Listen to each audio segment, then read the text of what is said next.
Bienvenue dans cette nouvelle vidéo. Comme vous l'avez vu en titre, je vais vous montrer dans cette vidéo comment faire 10 000 $ en un mois grâce à une stratégie bien particulière en immobilier. Si c'est la première fois que tu me découvres, je suis Arthur. Et sur cette chaîne, je parle d'investissement immobilier, je parle d'éducation financière dans le contexte canadien et je parle également des réalités de la vie au Canada. Si cette thématique t'intéresse, abonne-toi, active la cloche de notification pour être informé des vidéos que je publie hebdomadairement. Alors, comment faire 10 000 $ par mois en immobilier?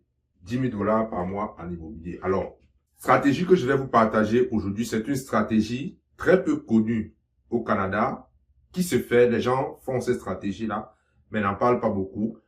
Donc, je vais vous partager cette stratégie aujourd'hui et vous, à votre niveau, si vous avez, n'est-ce pas, la volonté, le courage de le faire, vous allez le faire et vous allez, n'est-ce pas, pouvoir, je dis bien, minimum, c'est 10 000 $ par mois que vous pouvez vous faire avec cette stratégie immobilière. C'est une stratégie immobilière qui ne demande pas, c'est-à-dire vous êtes en immobilier, vous êtes comme un investisseur immobilier, vous n'avez pas besoin de crédit pour faire l'immobilier de cette façon. Vous n'avez pas besoin, c'est-à-dire même si votre score de crédit est à moins de 500, vous pouvez faire ça, vous n'avez pas besoin des banques, vous n'avez pas besoin d'épargne, ok, pour faire cette stratégie immobilière. Je dis bien, gagner au moins 10 000 $ par mois grâce à cette stratégie. Alors, que vous soyez débutant, que vous soyez avancé, que vous, n'est-ce pas, recherchez le capital pour, comment dire, constituer votre mise de fonds, parce qu'il y a beaucoup de personnes qui me contactent et le problème majeur des débutants en immobilier, c'est la mise de fonds pour investir. Et cette stratégie que je vais vous donner, ça va non seulement vous permettre d'accroître vos compétences, ok, mais ça va vous permettre aussi de gagner de l'argent et, n'est-ce pas, de constituer votre mise de fonds. C'est une stratégie très simple à appliquer, mais parce que c'est simple, vous allez voir, la plupart des gens qui vont suivre cette vidéo ne vont pas appliquer cette stratégie. Ça, c'est une stratégie que moi j'ai appliquée. Ok, j'ai appliqué et aujourd'hui, j'ai fait plus de 50 000 $ à moins d'un an avec cette stratégie.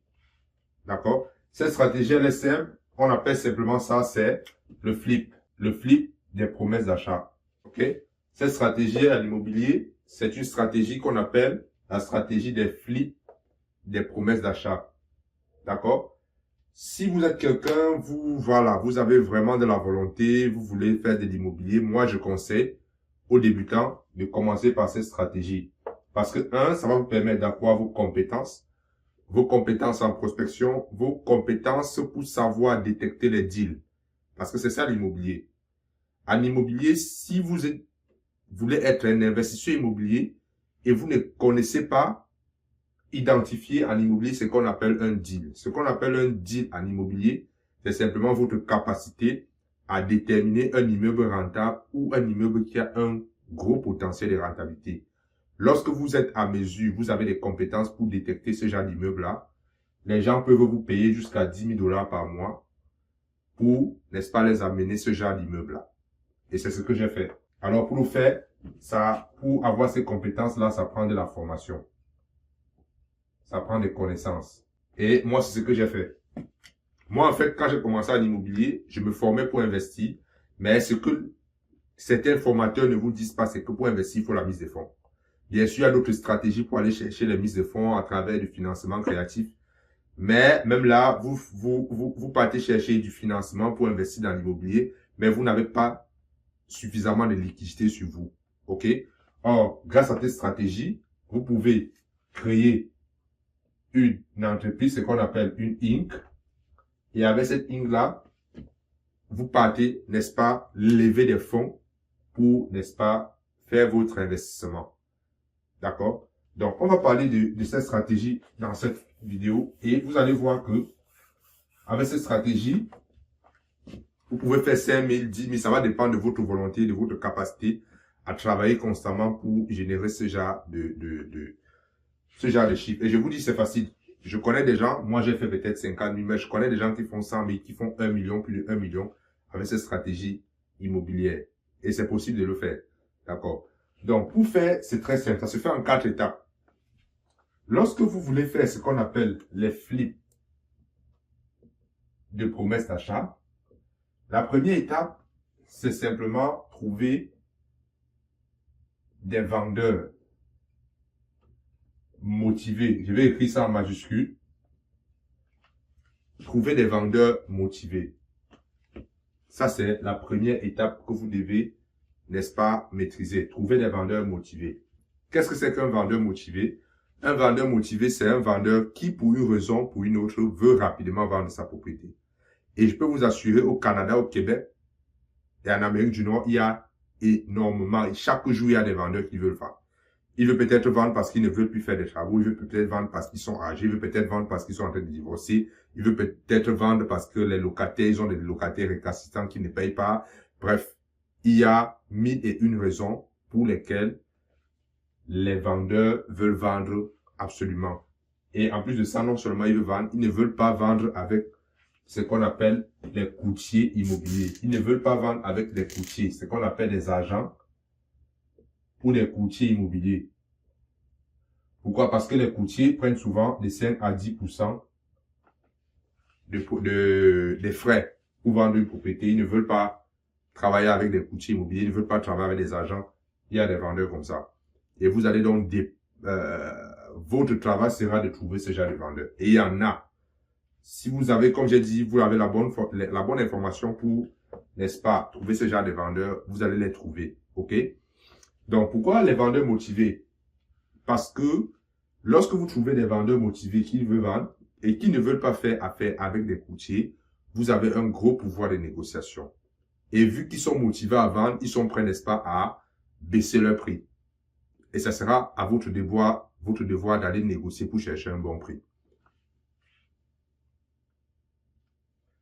La deuxième étape serait, n'est-ce pas, une fois que vous avez trouvé ce vendeur, vous devez aller le rencontrer et négocier. Vous devez aller le rencontrer et négocier. Alors, lorsque, à travers des stratégies, bien évidemment, il y a ce qu'on appelle ici, pour trouver ces vendeurs, vous allez faire ce qu'on appelle le marketing. OK? Le marketing pour trouver ces vendeurs. D'accord?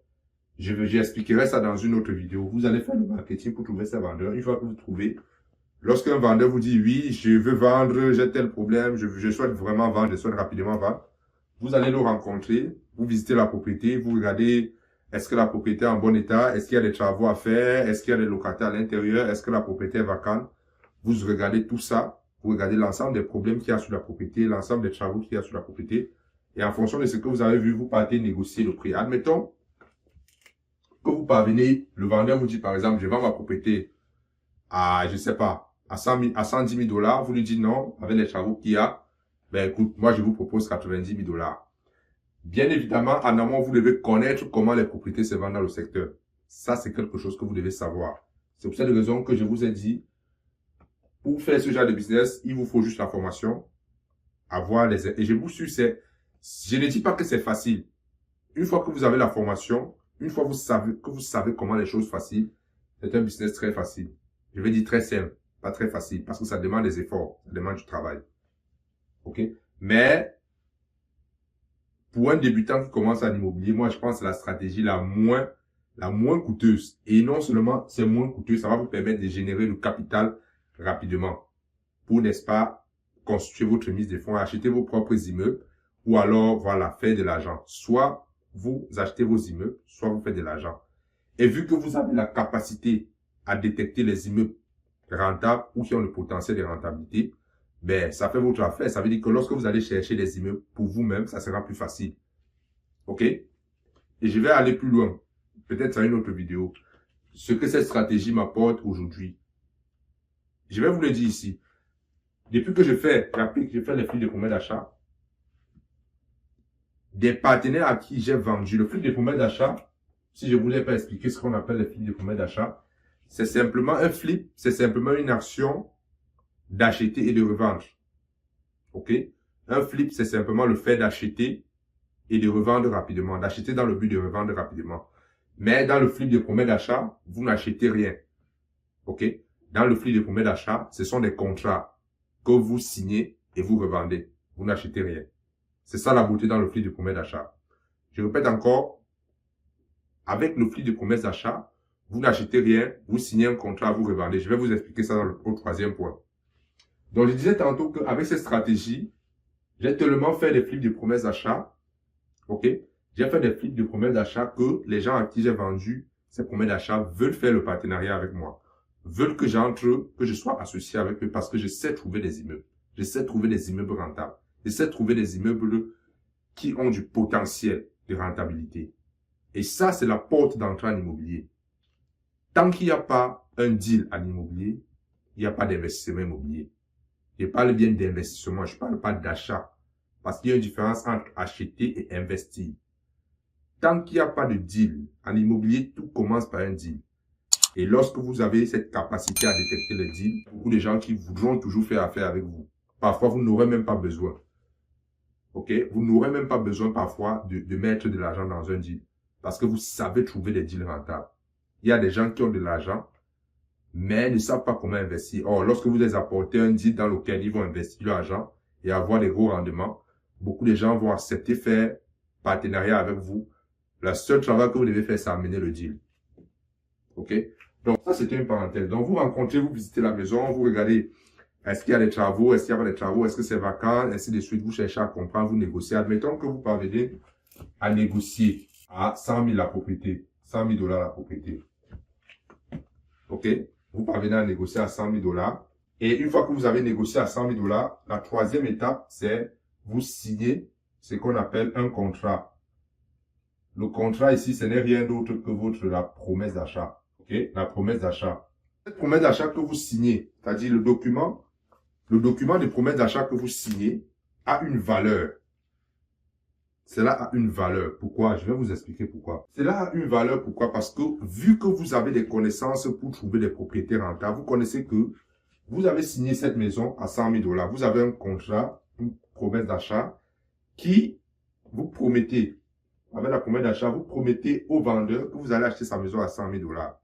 Vous allez me demander, hey, Arthur, je signe cette promesse, où est-ce que je vais prendre l'argent pour acheter? Non, vous n'avez pas besoin d'avoir de l'argent. Vous n'avez pas besoin d'avoir un bon score de crédit. Vous n'avez pas besoin de passer par la banque.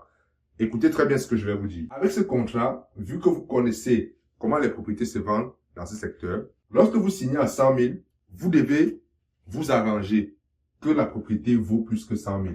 OK? On va prendre dans cet exemple, vous avez signé le contrat, la promesse d'achat à 100 000, mais la propriété, admettons que la propriété vaut par exemple 200 000. Non, admettons que ça vaut peut-être 190 000 la propriété. Admettons que la propriété vaut 190 000. Vous avez eu une promesse d'achat ici à 100 000 $. D'accord? Donc, avec ce contrat, vous allez maintenant aller à la quatrième étape, faire ce qu'on appelle une cession de promesse d'achat. Une cession, c'est quoi? C'est un autre document à travers lequel vous flippez, vous vendez votre promesse d'achat. Et le défi ici sera, n'est-ce pas, de trouver des investisseurs. Des investisseurs ou alors ce qu'on appelle, on appelle ça en anglais des cash buyers. Donc, ce sera ça le défi. OK? Trouver des cash buyers. Une fois que vous trouvez le cash buyer, vous lui signez une cession, vous lui revendez ça, ça dépend des travaux. OK? Vous pouvez lui dire, OK, j'ai trouvé une propriété, voilà, j'ai une promesse d'achat sur une propriété à 100 000, mais la propriété vaut 110 000. D'accord? Vous pouvez lui vendre ça, par exemple, vous vendez la cession à 10 000. OK? Vous vendez à 110 000 $. Vous signez le contrat à 100 000. La maison vaut 190 000. Vous revendez ça à un investisseur. Le document, à travers la cession, vous vendez ces deux ensemble à 100 000. Et ça se passe chez le notaire. OK? Ça se passe chez le notaire. Une fois que votre investisseur a signé qu'il achète votre propriété à 100 000, on envoie ces deux documents chez un notaire et le notaire va prendre les 110 000, il va vous payer 10 000 $ et il va payer au vendeur 100 000 $. Ça, c'est vous et ça, c'est le vendeur. Voilà comment vous pouvez faire 10 000 $ par mois. Et vous pouvez faire ça, si vous avez la possibilité de faire ça 2 fois par mois, vous le faites. Vous pouvez faire 2 000, 3 000, 4 000. Moi, j'ai déjà fait une transaction où j'ai fait peut-être, la dernière transaction que j'ai fait 12 500 $. Ça ne fait même pas un mois que j'ai fait ça. 12 500 $. OK? Voilà donc comment faire pour gagner 10 000 $ minimum par mois. Vous avez la capacité de faire plusieurs comme ça par mois. Les deux compétences que vous devez développer pour faire ce business. Un, marketing, savoir vendre au cash buyer. Et ce sont des compétences très faciles. Déjà, lorsque vous avez déjà un bon deal et que vous avez des gens qui investissent, des investisseurs, lorsque vous les présentez un deal comme ça, ils vont acheter. Pourquoi? Parce que eux, ils vont vous acheter ça à 110 000. Bien évidemment, vous partez visiter la propriété. Hein. Dans ce contrat, vous allez mettre les conditions comme quoi vous allez visiter la propriété avec votre investisseur. OK? Vous mettez un délai parce que lorsque vous signez une promesse d'achat, il y a une façon de rédiger une promesse d'achat de façon à ce que vous ayez un délai, dépendamment de 30 jours, 40, 45 jours. Moi, je mets parfois 50 jours. Les délais pour remplir toutes les conditions de la promesse d'achat. Pendant ce temps, je trouve un cash buyer. Donc, une fois que vous trouvez votre investisseur, vous lui dites, OK, j'ai un promesse d'achat, il achète à 110 000. Il va acheter votre promesse d'achat à 110 000. Il va peut-être mettre 20 000 pour faire des travaux. Ça va revenir le tout à 130 000. Il va revendre à 190 000. Il aura un profit de 60 000. Admettons qu'il aura un profit, disons même de 45 000. 45 000. Parce qu'il y a les petits frais, les frais de cession, les frais de clôture et autres là. Il a 45 000, vous avez 10 000, c'est gagnant-gagnant. Voilà donc comment vous pouvez faire pour gagner 10 000 $ par mois. Si vous avez des questions pour cette stratégie, mettez-moi ça en commentaire. Ça me fera plaisir de répondre. Et dans les prochains jours, je vais développer. Parce que ça, j'ai vraiment sauté les étapes parce que je voulais que cette vidéo ne soit pas très longue. Voilà, c'est une vidéo introductive au flip des promesses d'achat. C'est un business que je fais depuis fin 2022. Mais j'ai passé peut-être 6 à 7 mois, je n'ai pas réussi parce que je n'avais pas la bonne information. Il a fallu que je rencontre quelqu'un qui m'a appris comment ça marche. Et à ce moment-là, j'ai commencé à faire de l'argent. Donc, voilà, comme je vous disais, pourquoi cette stratégie est importante lorsque vous êtes débutant.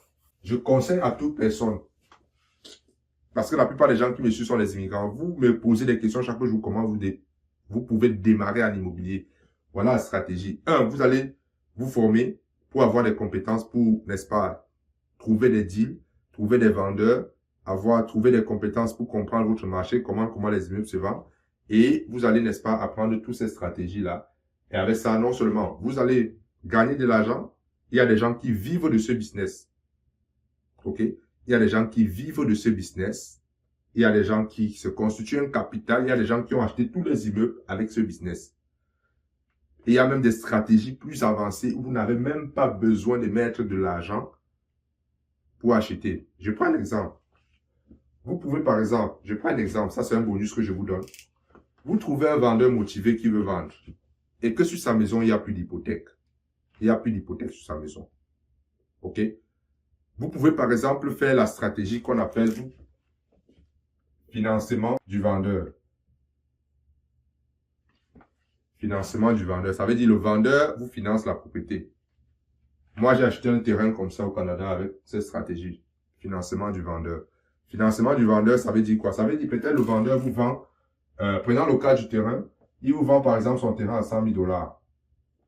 Vu qu'il n'a pas de dette sur le terrain, vous lui dites, OK, c'est toi qui vas me financer ça. Je vais te donner 5 000 $ en cash, en avance, et le reste des 95 000 $, tu seras ma banque, je vais te payer capital et intérêt par mois, par exemple 300 $. Chaque mois, ça dépend de l'entente que vous allez avoir sur le taux d'intérêt. Lui, il est ta banque, vous ne passez pas par la banque. Ça veut dire que votre score de crédit, on s'en fout de ça.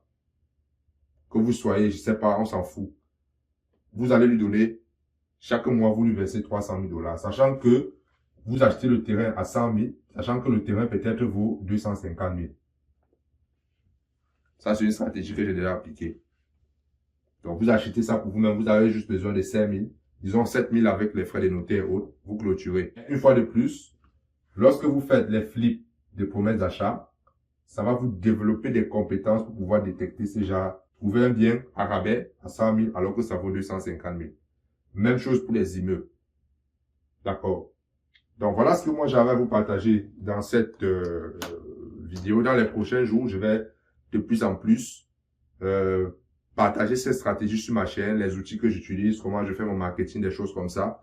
Voilà, parce que je trouve qu'il y a beaucoup de gens qui me contactent Ils n'ont pas de l'argent pour commencer, ils n'ont pas la mise de fonds. C'est souvent ça le plus gros problème. Ils n'ont pas la mise de fonds, ils n'ont pas un bon crédit. Voilà, à la banque, ils ont tellement de dettes qu'ils ne peuvent plus acheter, ils ne peuvent pas acheter de l'immobilier immédiatement. Alors qu'en réalité, vous pouvez, n'est-ce pas, faire de l'immobilier sans avoir besoin des banques, sans avoir besoin d'un bon score de crédit.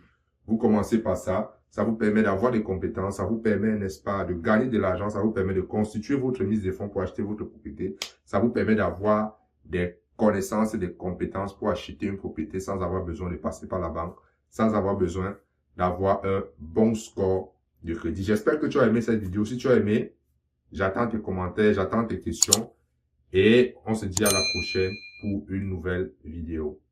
Ciao.